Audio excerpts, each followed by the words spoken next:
filmed a full review of this beautifully spec'd Seat Leon CUPRA 300 ST. The car drove extremely well and the 0 to 60 runs were quite interesting, so I decided to make a video dedicated to the 0 to 60 runs.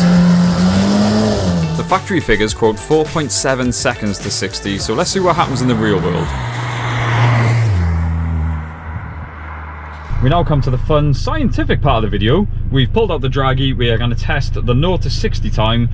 The 0 to 60 times are quoted to be between 4.7 and 4.9 seconds. So in the real world, unfortunately, it is tipping down with rain, but the four-wheel drive should hopefully help it. So what we're going to do, set up the DRAGY, we're going to put it straight into sport mode.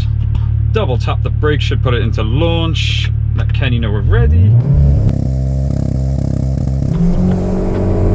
Holy crap.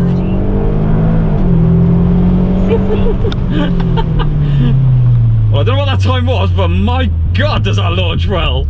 So my first attempt at launching this car in the tipping down rain resulted in a verified 0 to 60 time of 4.6 seconds. That's a tenth of a second faster than the quickest quoted time in the rain. So it's my turn to try and launch this. Now, they always overcomplicate. This is quite basic actually. So into S1, foot on the brake, foot to the floor. I'm gonna just let Drew know I'm gonna get going. Here we go! Wow!